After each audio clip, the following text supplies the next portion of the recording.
Okay, here we go. I've decided that my dog is going to visit me. Here we go. I've decided that it's time to get my collection of conspiracy videos published with my opinion published. And I figure the best way to do it, honestly, is while I exercise. I get to kill two birds with one stone. Yeah, it's kind of cool. So I'm going to start my workout. We're going to watch the videos and yeah. Why am I watching these videos? Because I don't believe in anything I was taught growing up. And it fascinates me now that we're at a point in time, truly, where we're not supposed to question anything either. That's what is extraordinary to me. We're not allowed to. It's not like we're not allowed to believe anything else is possible, and things don't make sense to me. And I was married, and I had a great life, and I was distracted, and then I became a widower, and then COVID happened, and now here we are. So I don't want to talk about myself anymore. I want to talk about the conspiracy theories. I want to watch the videos. This one, I believe, is by a guy named Jordan Maxwell, and if you research him, he's got some things to say about the way the world works. So I'm gonna hit play, and we can watch together. My apologies for the picture quality along the way here. I just decided it's time to just get this stuff done. I think the one thing I'd like for you to take away from anything that I say today is this one point, that nothing in this world works the way you think it does. Nothing. The police aren't who you think they are. The sheriff is not who you think he is. Banks do not do what you think they do. Governments don't operate anywhere near the way you think they do. And that's why today, when you look at what's going on in the world today, none of it makes any sense. It's all crazy. It makes no sense at all. Seems very destructive. But actually, in point of fact, you don't know how the system works. It's working perfectly fine. The rich get richer and the poor get poorer. And the people, the masses, are entertained with television and alcohol and drugs, and the wealthy continue to get wealthy. And I think this guy was touring in the 70s, 80s. Once you understand how the world really works, and nothing works the way you think it does. My whole life I have been interested in theology and religion. And that's my real love. And I've spent all my awakened hours of research throughout the country and throughout the world studying theology and religion, but not to learn from it, but to learn about it. And it's a fascinating story. Okay.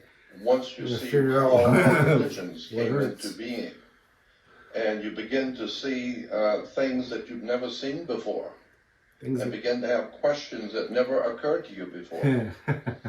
And so that's been my major love. But I also, in the early 80s, very early 80s, came into contact with some people who were experts I must be way off. On government banking. Which is good. The video is newer than that. I was in their company for many years. And I learned how governments work, and it was absolutely astounding to me to see the real truth. It's taken me 48 years to get here tonight, but I'm going to give you a secret that I've learned. I'm going to give this to you for free. This is a secret, and it's a very powerful secret.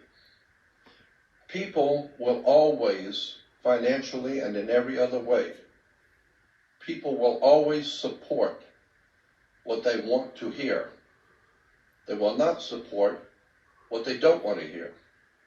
If you like country music, you're not going to pay $30 for a rap concert. If you like a particular movie star, you're not going to go see somebody else. People will always, if you like a particular kind of food, you're not going to the opposite restaurant. So people will always support what they want to hear.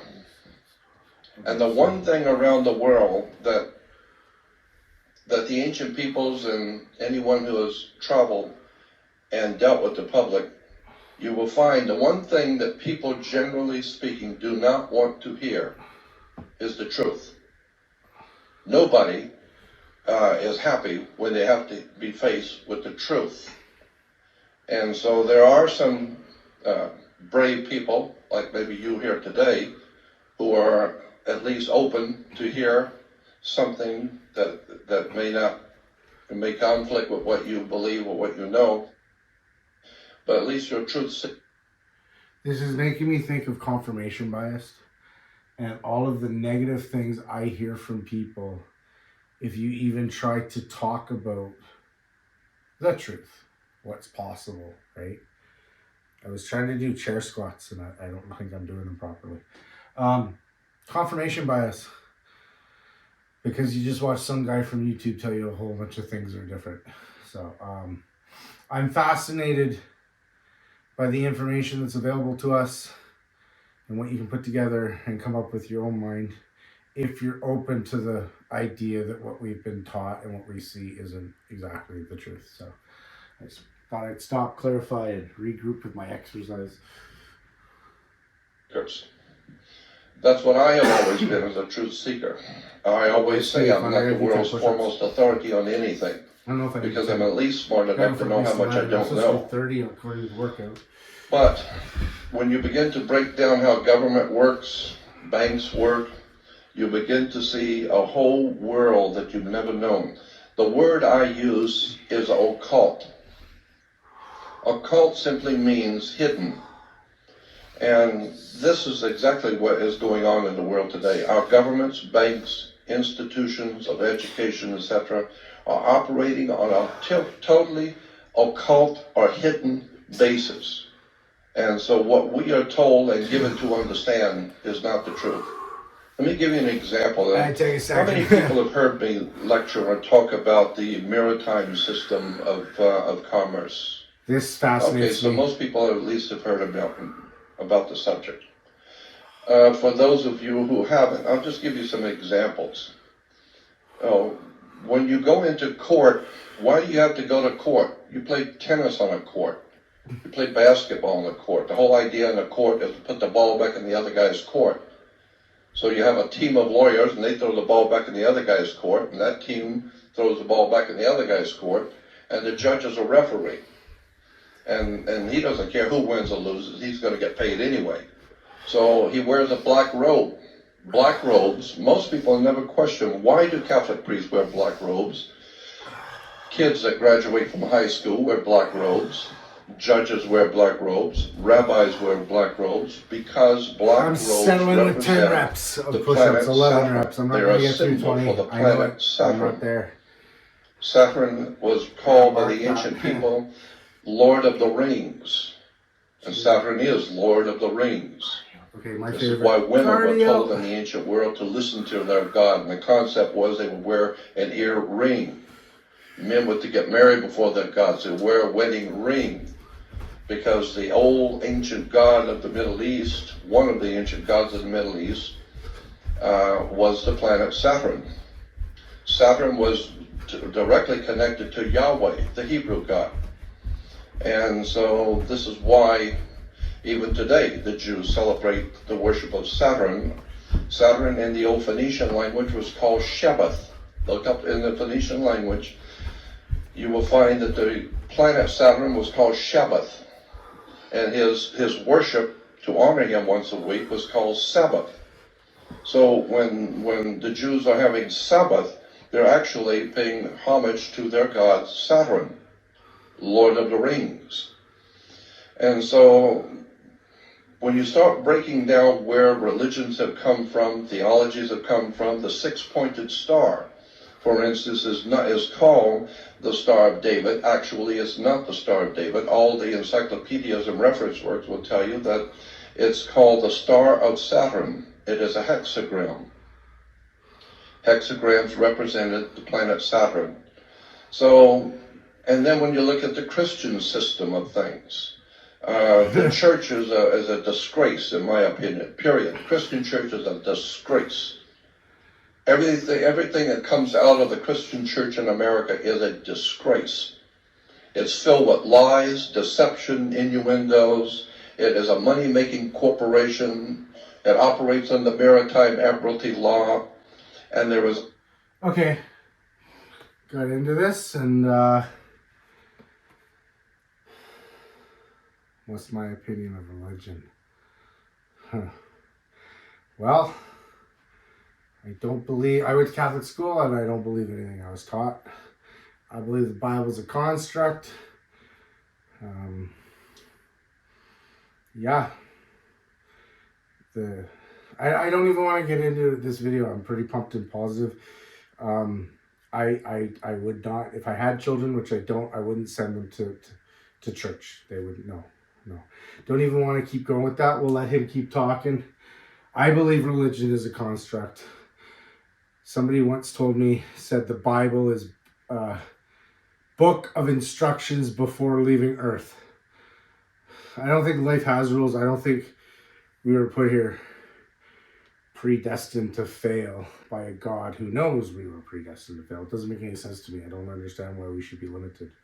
And then I don't understand all of the crimes that have been committed against children by Catholic priests. I said it out loud. So I chose to go here. I forgot some of this stuff's going to be pretty controversial.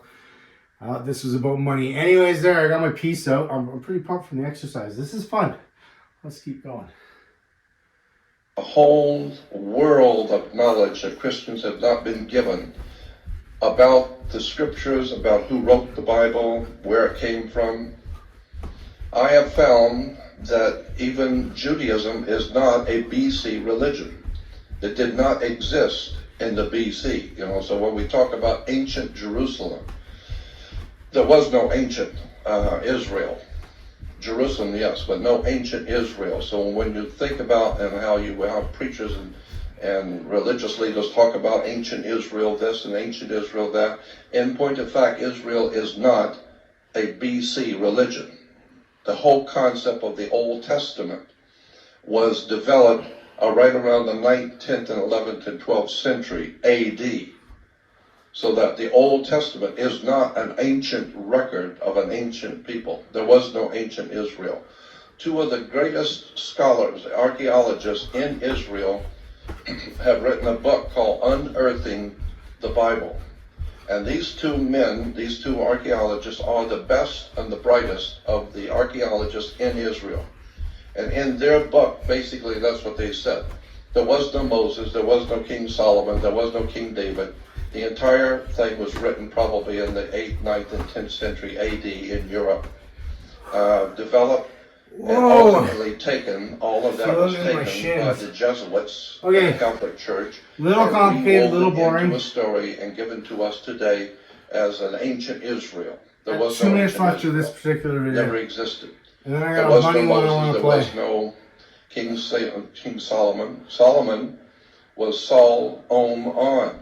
Sol is Latin for the sun. Om is the Hindu word for the creative force. These rabbit holes and On is the name of the sun. Are so deep if you get into them. The Greeks call it Heliopolis, but the Egyptians call the city of the sun On. Go look in the dictionary. Look up the word On. Bible's a construct. It was the city of the sun in Egypt. This is why you flip a light switch on, because it was a city of light. So you take Sol, Om, On, the three names of the sun in the ancient esoteric languages, it becomes Sol, Om, On, or Solomon. Even in the ancient Bibles, the old Bibles from the 12th, 13th, and 14th century, in the Bible, it didn't say King David. It kept talking about King Druid.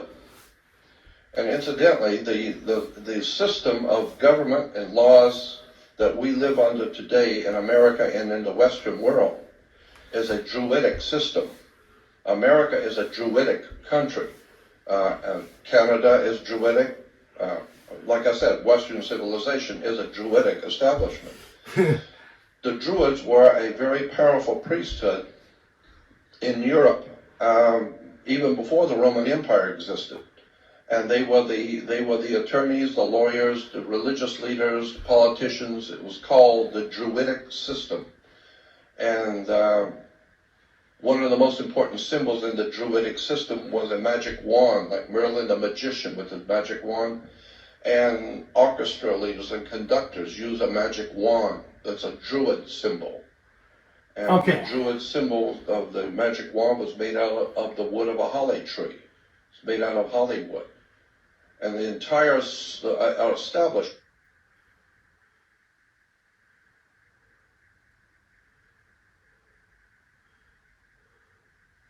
Let's jump into this.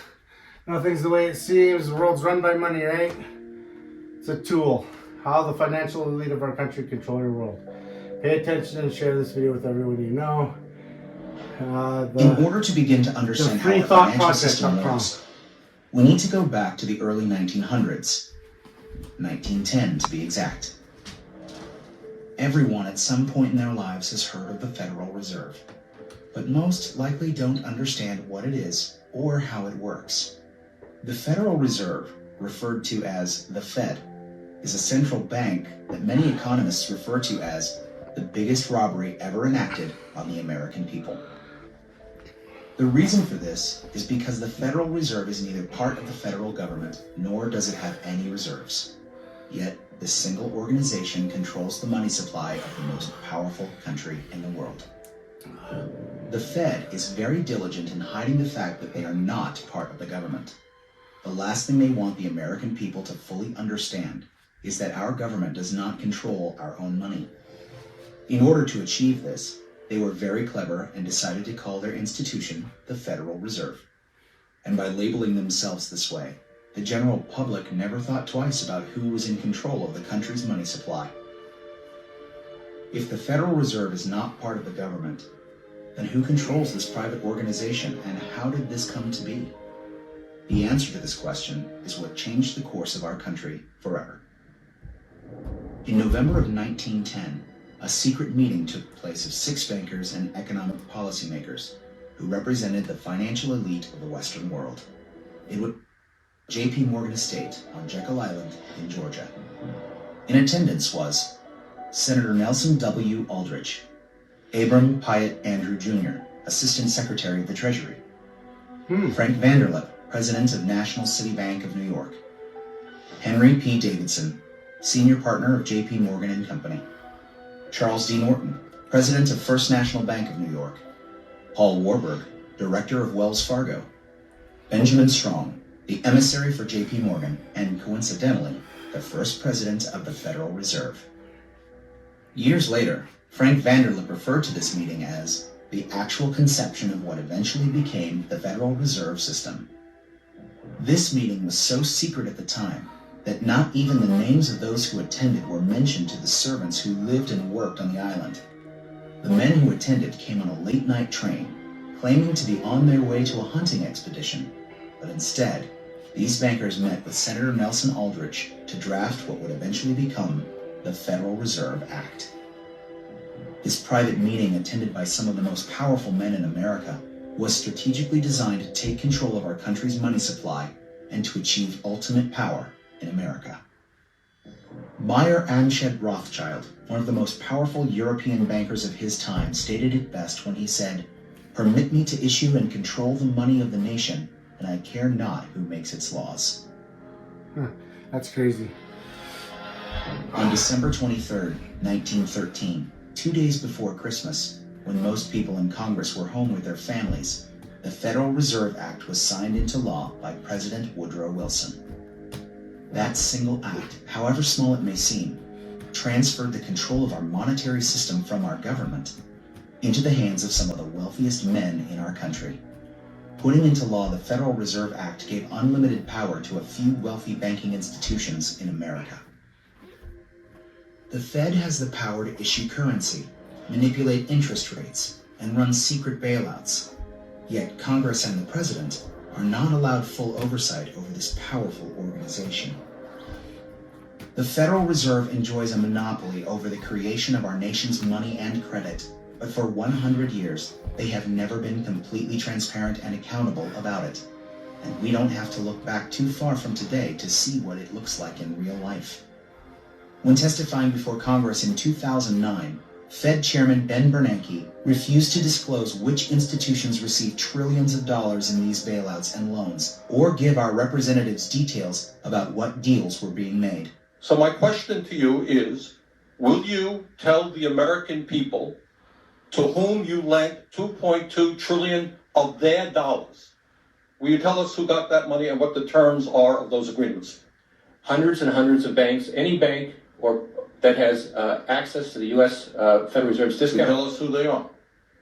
No. In an interview with Treasury Secretary Timothy Geithner, he makes the stunning assertion that conducting a full audit of the Federal Reserve, something never before done in its 100-year history, is a line that we don't want to cross. To be denied full transparency of these transactions after U.S. taxpayers contributed over $16 trillion to these bailouts and loans is unthinkable All I can and think right now unconstitutional. is it doesn't It is our matter. right as American I have citizens a prime to know where minister our in money is Canada being that spent. says the It's very budget will ironic balance that if you itself. don't give the IRS full transparency with Never your mind the money finances, not you being go to real. jail. But if you're a private organization of elite bankers that controls the money supply of a country, you're free to do as you please without full oversight. This private organization is arrogant in the fact that the same accounting laws that apply to the rest of America do not apply to them. There is no other agency of government which can overrule actions that we take. Their control appears to be unlimited, and 2008 is the most recent example of how much power the Fed actually has in our country. Many of us were told in private conversations that if we voted against this bill on Monday, that the sky would fall, the market would drop 2,000 or 3,000 points the first day, another couple thousand the second day, and a few members were even told that there would be martial law in America if we voted no. That's what I call fear-mongering. The elite banking institutions took trillions of dollars worth of risk, and when they lost their bets, they threatened politicians to use taxpayer money to bail them out, or else we would face an Armageddon type of scenario. This historic change of power in America is again why many economists refer to it as the biggest robbery ever enacted on the American people. Well, I suppose this is why people say to be buying gold and whatnot, because right now where we are,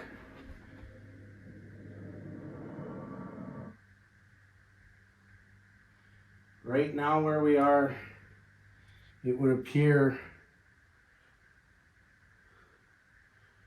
that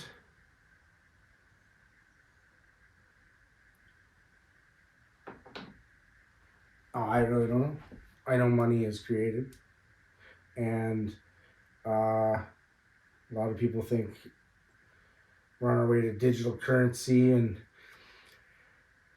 it gets complicated. It is complicated. I'm learning that life is fascinating. I'm not gonna be able to figure it out. There's all these rabbit holes. I just know that money is a scam, and